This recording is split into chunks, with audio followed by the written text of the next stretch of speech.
Well, hello and welcome back. Thanks for coming back. Where are we? Uptown Payer. That's where we are. And we're going to drop down to the main Coral Bay roundabout area. We can take a left and we're going to head back to Paphos. It's a little bit rainy, a little bit damp and a little bit breezy. But if you're wondering, Miss Dawn, what the temperature is, 13 degrees. So, a little bit chilly.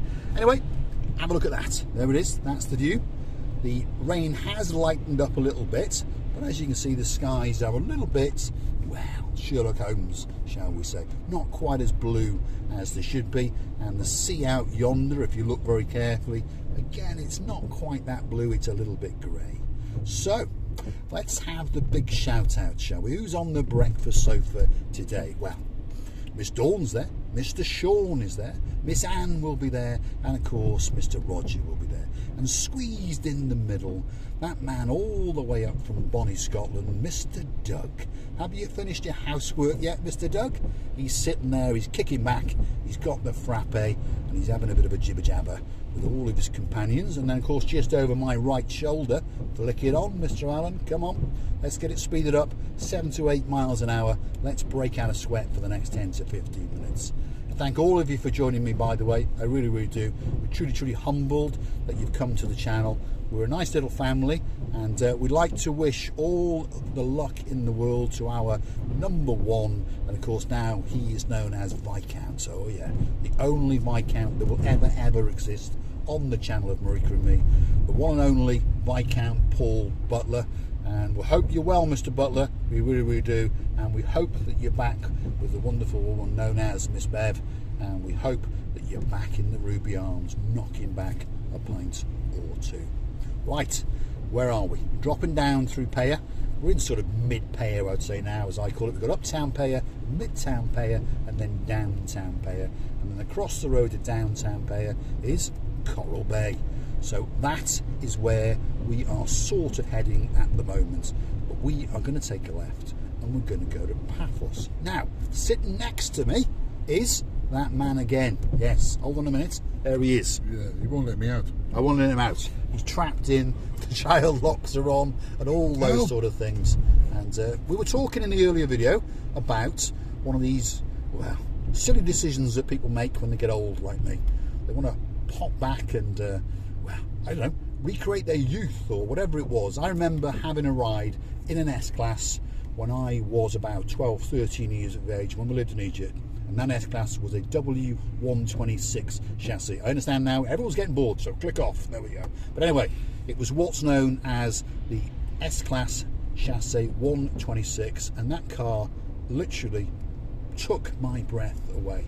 And from that moment on, I always wanted one. And of course, as you get older, then you want to go around in BMWs like Mr. Andy, and you wiggle your rear end. Then you went hot hatch route and all that kind of stuff.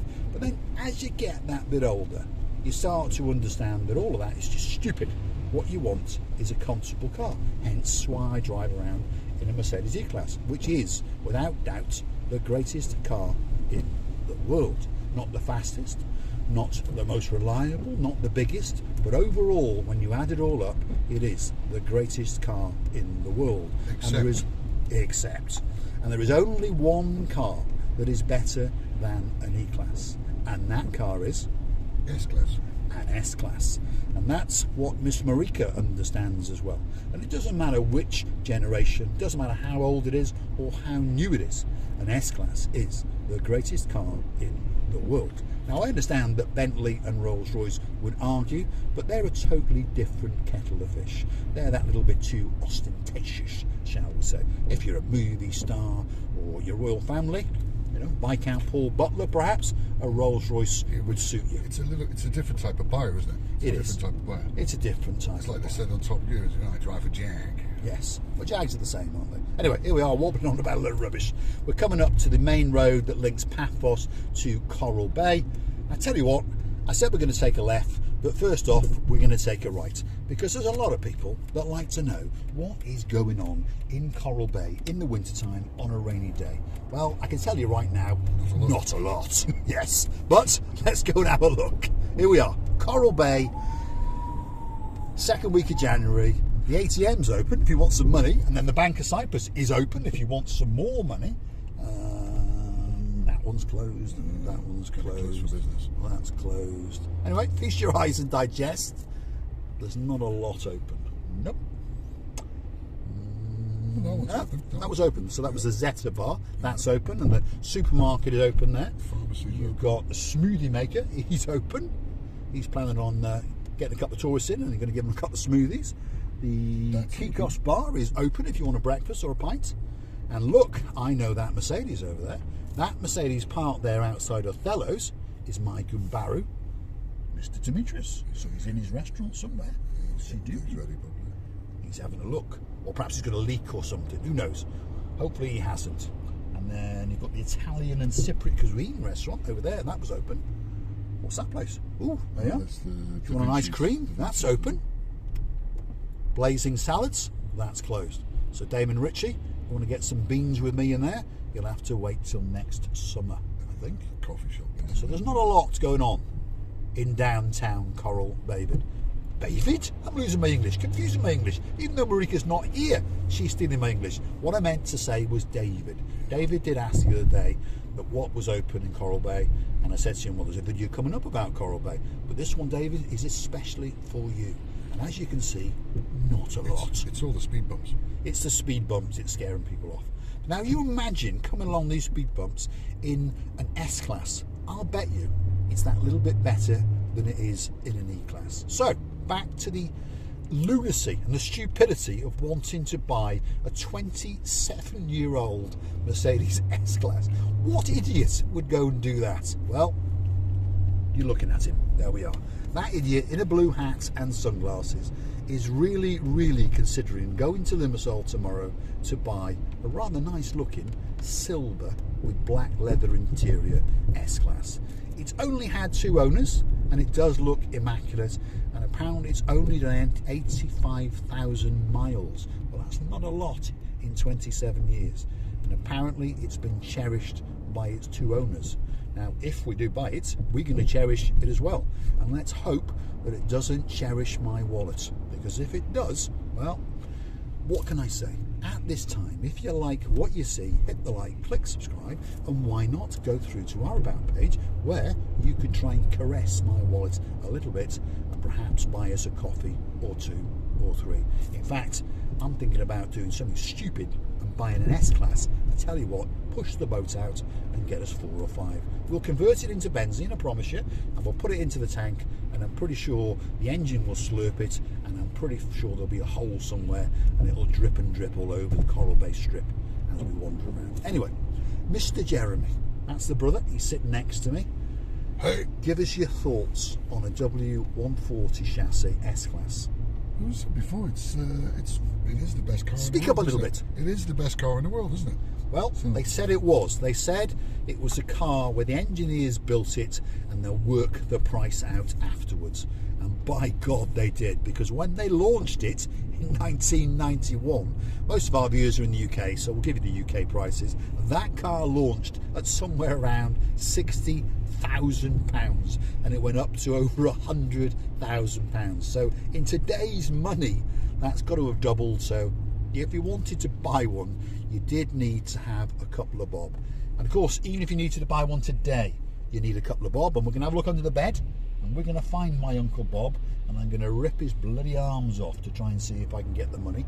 And then hopefully our kind viewers will help us to run that car by viewing us and of course clicking through to our About page and perhaps considering giving us a coffee or 2. Anyway, we're going to go back towards Coral Bay. That was the Coral Bay Beach Hotel and Resort. That's where the Viscount Paul Butler and the wonderful Miss Bev, that's where they reside when they come down to downtown Paphos. And of course we can't forget Double Trouble. That's Sir Simon Payne and Sir Jeremy Payne.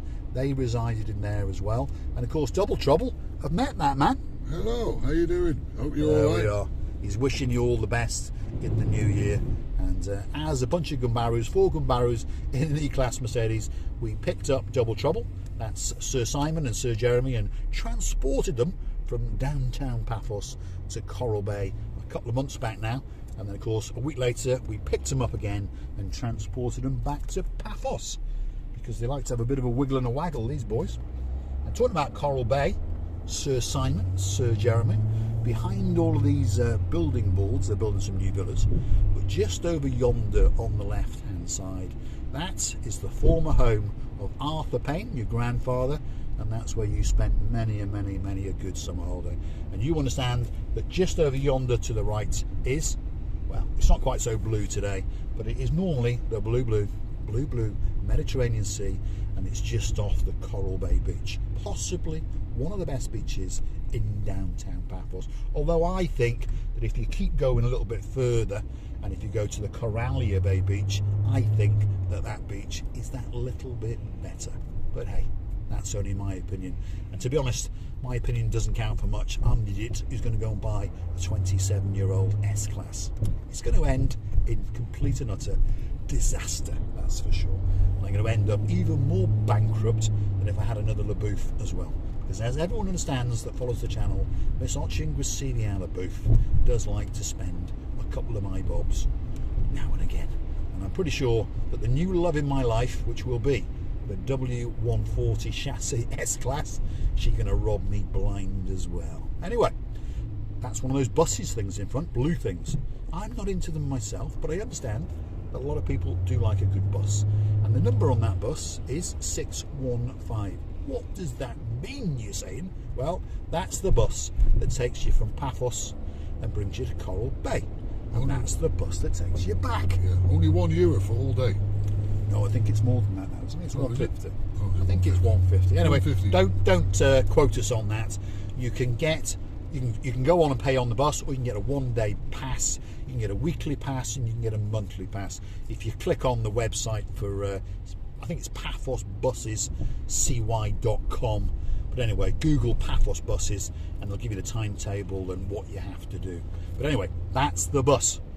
615. On the front of it, it will say Coral Bay if you're coming from the harbour area, and if you're going back, it will say Tomb of the Kings and harbour area.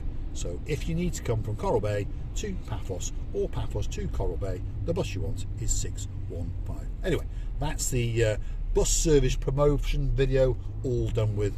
James Henry, Mr. David Potter, we are back on the Coral Bay Strip, and you may have noticed that there's not a lot going on. But don't worry, when you come back out, well, from March onwards until around about November, it's pretty busy, and most of these places are open, and you can pop in and get a pint, get a burger, get your mobile. Oh, that's open. The Eye Cave is open. That's a mobile phone seller and repairer, and cases and cables and all those kind of things. They're open. And the Bank of Cyprus here is open. So if you've got a couple of bob, or perhaps a balaclava and a shotgun, there you go. You can pop in there. Because we understand that, unfortunately, don't want to upset anyone, but Paya is a bit of a burglary hotspot. So there you go. There's a bit of thefting going on in this area. And it's the same all over the world. We understand that bit. So if you've got a property in Paya and you want us to keep a watchful eye on it, could be another little string to our bow, you tell us where it is, and you pop us a coffee, we'll go and have a look and check it's all right. And if it's not been burgled yet, we'll burgle it tomorrow night. Anyway, here we go. We're on the descent to Paphos, and we are leaving Coral Bay. Paphos is around about 14-15 kilometres, so that's about 10 miles.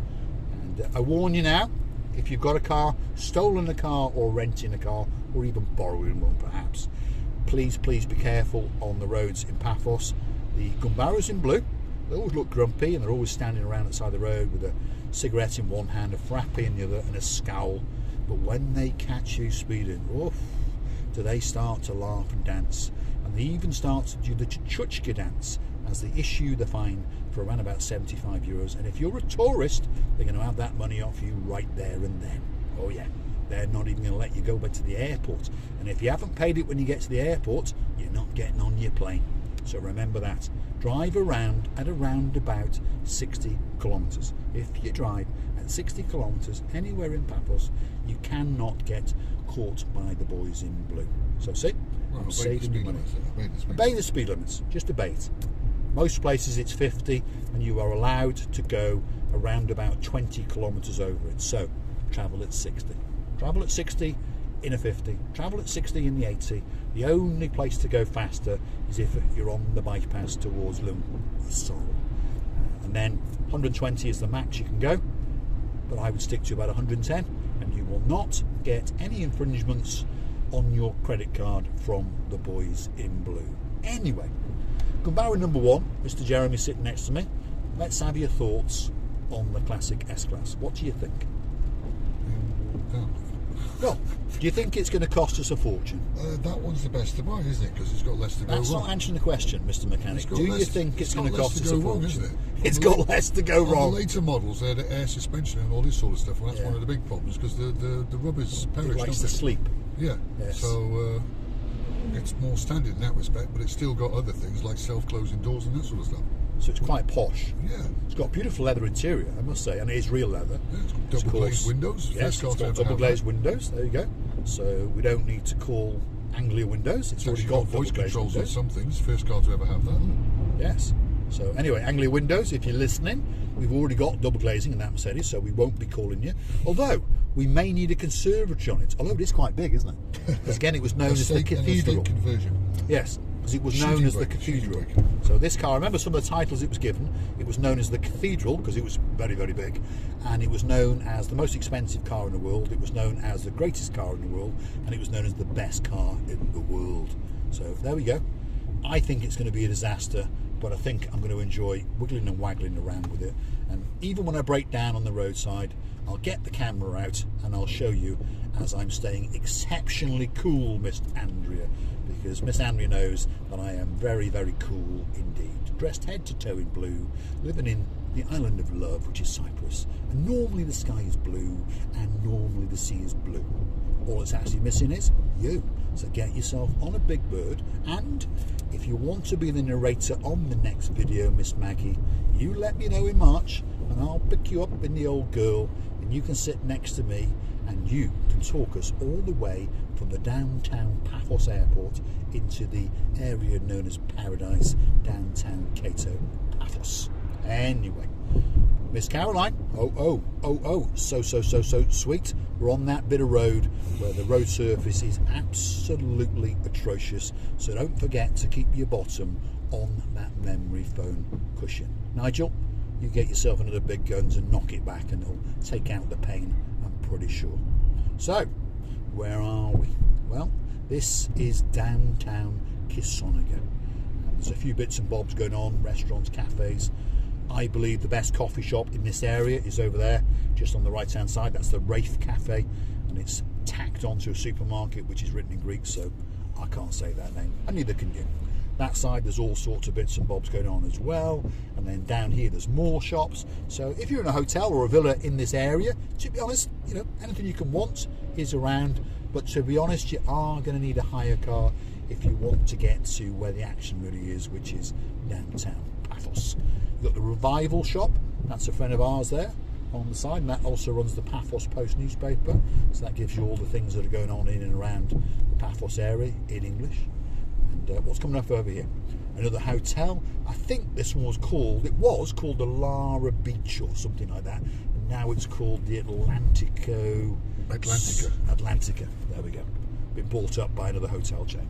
They changed the name. Why they do that, I don't know, because everyone knows what that hotel's called, and then you want to change the name. I understand you want to put your brand on it, but to be honest, I think that's a bit stupid.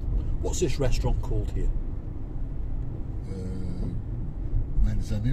Manzanillo restaurant. Always has quite a few people parked outside there on a Friday and a Saturday night, so one would assume that the food must be quite good.